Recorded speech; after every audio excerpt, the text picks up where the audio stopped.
The sun had barely dipped behind the high-rise skyline of Victoria Island when Clara S. thought, at last, the worst was behind her. Forgiveness had become her quiet armor. By releasing Marcus, the husband who once paid to have her poisoned and buried alive, she believed she had buried the ghosts too. Marcus now lived like a shadow in a one-room face, my face you in a diagonal, penniless, friendless, whispering to cracked walls about how greed swallowed him whole. But Clara had overlooked one man, Dr. Felix Okonkwo, the respected cardiologist who, for a promised 7-figure bribe, had slipped the paralytic drug into her veins that made her appear dead. While Marcus walked free after pleading guilty and showing remorse, Felix remained caged in Kirikiri Maximum Prison. His license was shredded, his private clinic padlocked, his accounts frozen. His wife divorced him by text. Worst of all, his twin daughters born with sickle cell anemia died, one after the other, because the hospital bills went unpaid while he sat in a cell. That loss hollowed him out and filled the hollow with pure venom. Night after night, he muttered, Clara S. and that roadside preacher Emmanuel ruined me, never once admitting the syringe had been in his own hand. Inside the walls, Felix made dangerous friends. Blacko, a cult leader whose face was a map of blade scars, and Viper, a hired killer with ice-cold eyes. They spoke in low voices about tunnels, bribed warders, and revenge sweeter than freedom. On a rain-soaked Wednesday morning, the news exploded across every radio station and blog. 3 dangerous inmates escaped from Kirikiri. Among the names Dr. Felix Okonkwo. In the glass and marble living room of her Ikoyi penthouse, Clara dropped the remote. The name on the screen clawed at her chest. Richard, her new husband, steadied her trembling shoulders. He's coming, she whispered. He has nothing left to lose. Richard's voice stayed calm. Then we take nothing for granted. Police, private security, everything. She dialed Emmanuel immediately. Within 30 minutes, Emmanuel and his wife Patience were at the door. Emmanuel still carrying the gentle strength of a man who once lived under Oshodi Bridge, yet now pastored a thriving ministry. This is not ordinary vengeance, he said quietly. Felix blames us for breathing while his children are in the ground. That same night, in a rotting hotel in Mushkin, beneath one flickering bulb, Felix sat with Blacko and Viper. His once steady surgeon's fingers were now calloused and nicotine-stained. Clara S., he hissed, thinks she can play God, forgiving some and forgetting others. Emmanuel thinks prayer will shield him. And that rich fool, Richard, thinks money buys peace. They will all learn. Blacko grinned, gold tooth glinting. Say the word, Doc. Felix's eyes were dead. I want them to feel what slow death feels like. The attack came at 2 a.m. Gunfire shattered the quiet of Ikoyi. Blacko and Viper stormed the compound like soldiers. Felix followed, pistol in hand. Guards fell before they could radio for help. Richard met them in the hallway, shielding Clara with his body. Emmanuel, unarmed, charged from the guest wing roaring a prayer that sounded like war. 2 shots cracked the air. Richard spun and collapsed, blood blooming across his white shirt. Emmanuel took the second bullet high in the chest and dropped to his knees, still shouting, Devil, you have no power here. Clara screamed as Felix dragged her by the hair into the center of the living room. You took my daughters, he roared, pressing the gun to her temple. Tonight I take everything from you. Sirens screamed closer. Floodlights bleached the compound white. An anti-terror unit stormed in. Viper went down with 3 bullets in the leg. Blacko tried to run and took one in the spine. Felix's gun was kicked from his hand. Cuffs snapped tight around his wrists. As they dragged him out, he screamed until his voice cracked. Clara, I will haunt you from the grave. Paramedics fought all night in the theater. Clara and Patience held each other in the corridor, rosaries cutting into their palms. At dawn the surgeon emerged, mask around his neck. They're alive, critical, but alive. 2 days later Lagos still shook with headlines. Escaped Dr. Storm's Billionaire's home. Clara S. survives again. The trial was swift and merciless. The courtroom overflowed. Felix, thinner eyes sunken, stood in the dock and tried the victim card one last time. They killed my children. He shouted at the judge. Justice Kiuma Adebayo was unmoved. You killed your children the day you chose blood money over your oath. This court sentences you, Felix Okonkwo, Blacko, and Viper to death by hanging. Marcus was in the public gallery. When the sentence was read, he slid off the bench onto his knees in the aisle, crawling to Clara as court adjourned. It started with me, he sobbed. My greed poisoned everything. Forgive me again, Clara, please." She looked down at the broken man who once owned half of Lagos and placed a hand on his bowed head. "I already did, Marcus. Now forgive yourself and live differently." 6 weeks later, Richard and Emmanuel were wheeled out of the hospital to cheers and camera flashes. The compound that once echoed with gunfire now rang with praise songs. Months turned into years. The biggest miracle, however, was yet to come. Richard and Clara had a daughter, Amara. Emmanuel and Patience had a son, Kamsi. The children grew up as cousins, running through the same gardens, attending the same schools, sharing the same dreams. At the University of Lagos, they both chose computer engineering and became the inseparable duo everyone called the S-twins. One sunset on 3rd Mainland Bridge, with Lagos traffic humming below, Kamsi took Amara's hand. "I've loved you since we were 7 and you beat me at chess." He laughed. She answered by kissing him in front of the orange sky. "If we could not be together in this life," Emmanuel said softly, "then let our children finish the story." The wedding was the talk of Nigeria. Two families, once divided by betrayal, now united forever. 2 years later, Amara announced she was pregnant. Nobody expected twins. On a stormy August night, Amara gave birth to a boy and a girl, Chijioke and Chidinma. A month later, the garden of the S mansion became a cathedral of flowers and Ankara. Under the same trees that once hid armed intruders, high-life music now played. But a beggar-turned-pastor refused to let them bury me, and a husband I never deserved took a bullet for me. The applause thundered, drums rolled, children danced between tables. They sat in silence, listening to their grandchildren's laughter echoed through the house that almost became a tomb. And somewhere in the night breeze, Lagos seemed to agree love had won, scars and all. What is your view about this story? Where are you watching from? If you loved it, drop a comment, share widely, and subscribe for more beautiful tales of grace, revenge, and redemption. 10 more years slipped by like Lagos rain, fast, loud, and full of life. Chijioke had his grandfather Emmanuel's quiet fire. He could preach to the house helps at age 7 and make them cry with joy. The ES compound had grown. A second gate had been added, not for fear this time, but for beauty, a wide arch of bougainvillea that framed the driveway like a cathedral door. The old bullet holes in the living room wall had long been patched and repainted, then covered with a massive family portrait taken the year the twins were born.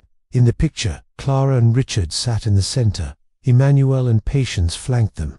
Amara and Kamsi stood behind, each holding a twin. 20 smiling faces in all, because cousins, aunties, uncles, and even repentant old staff had been pulled into the frame.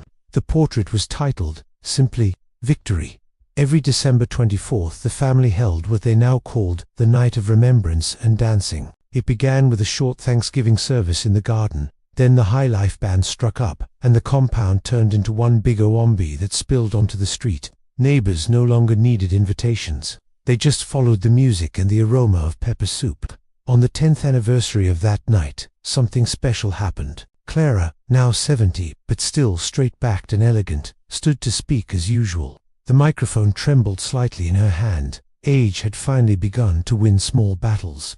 10 years ago, 2 men took bullets meant for me and lived. Tonight, those same 2 men are dancing with their wives like teenagers. Clara's voice cracked. Many of you asked me how we moved from gunshots to grandbabies.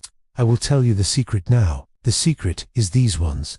Every time I was tempted to hate, I looked at a child and remembered tomorrow is longer than yesterday. Every time bitterness knocked, a child's laughter slammed the door. Children are God's way of telling the devil, your story ends here. Mine is still being written. The crowd erupted. Someone started singing Great is Thy Faithfulness in Igbo. Within seconds the whole garden was one voice. Later, when the moon was high and most guests had gone home, the elders gathered in the old living room, the same room where Felix Okonkwo once pressed a gun to Clara's head. Richard poured palm wine into small glasses. Emmanuel raised his to the night. We almost lost everything, he toasted. And to the morning we gained everything.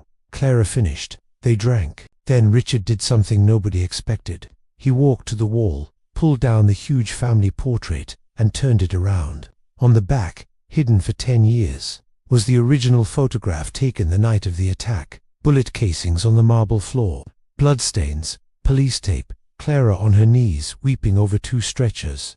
Richard spoke softly. We keep this, not to remember pain, but to remember power.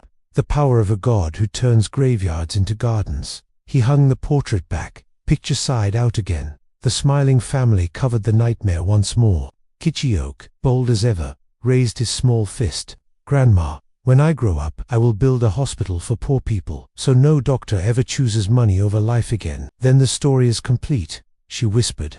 The poison that entered this house in a syringe has become medicine in your mouths. Outside, the last high life song of the night floated in through the open windows. Oni, Ga-Agba, Eguo, Gagba, Ya, Nk Oma. Whoever will dance it well. And in the S compound, they danced. They danced as survivors. They danced as living proof that some stories do not end in blood. And in the sweet, stubborn refusal to let evil write the last line, the end. No, my people. Just another beautiful beginning.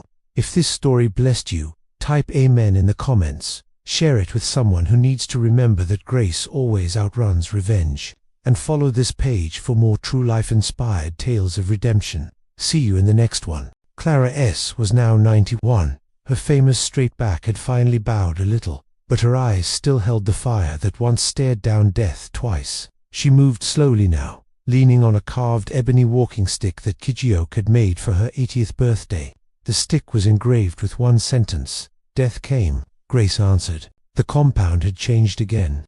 The old mansion still stood, proud and white, but wings had been added. A free pediatric hospital on the eastern side, Kichioke's promise fulfilled, and a sprawling academy on the western side called Chidinma Grace School, her promise kept. Both buildings carried the same motto painted in bold red above their gates. Forgiveness is the first lesson.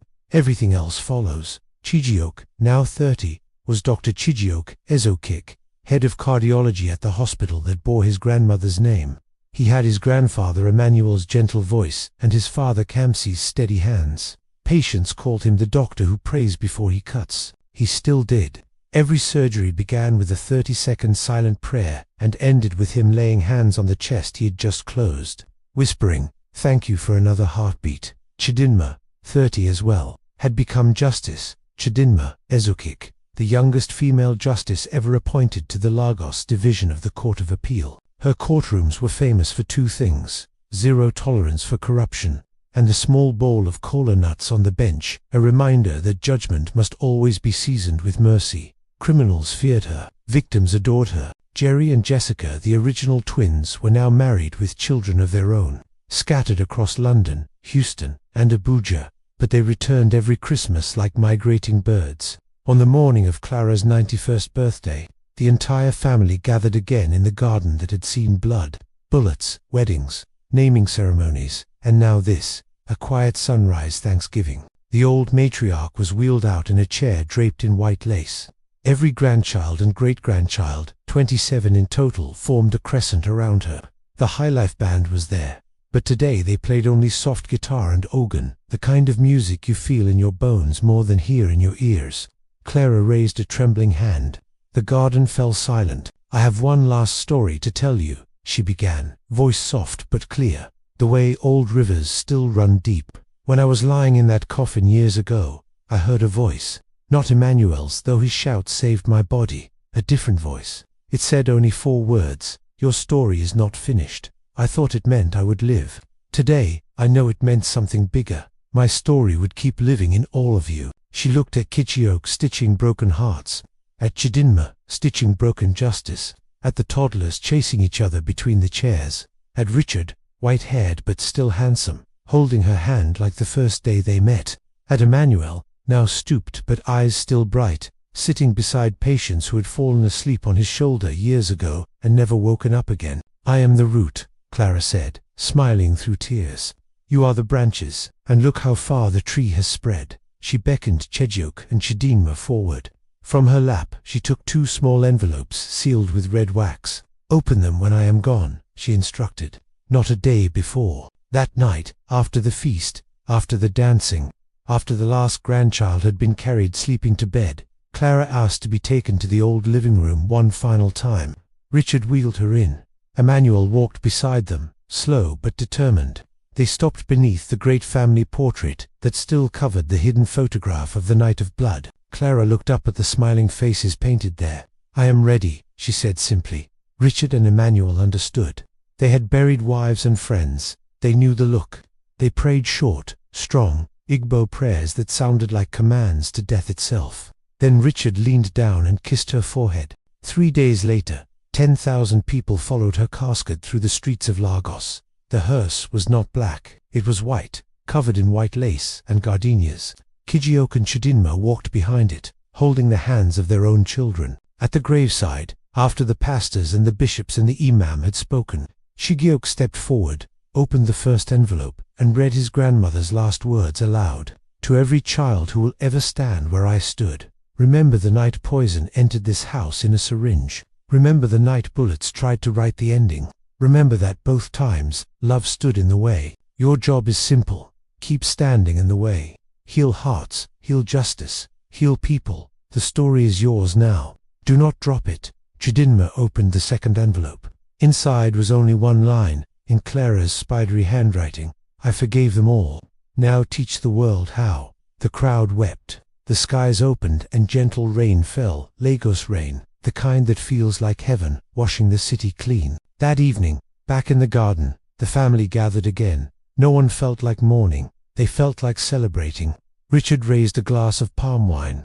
"To Clara Ez," he said, voice cracking but strong, "the woman who turned a grave into a garden." Emmanuel added, "and turned enemies into ancestors of mercy." Kijioke and Chidinma looked at each other, then at their children playing between the tables, then at the hospital lights glowing softly on one side and the school lights glowing on the other. The story was not finished. It had only just begun its next chapter. And somewhere, in whatever place warriors go when their battles are done, Clara was smiling because the poison that once stopped her heart had become medicine for generations. The S family did not just survive, they multiplied, they healed, they forgave, they became the living answer to every question evil ever asked. And every Christmas Eve, when the High Life band strikes up and the compound spills over with light and children and pepper soup, someone always raises a glass and says the same words, "To Mama Clara, she refused to die, so love could keep living." And the people answer, loud enough for heaven to hear, "Es and Mu, oh, Es and Mu, oh, the king lives forever." The end, never, just another everlasting beginning. If your heart was touched, type Es and Muo in the comments. Share this story with someone carrying pain they think will never heal, and stay here with us, because every broken story can still become a beautiful one. See you in the next testimony.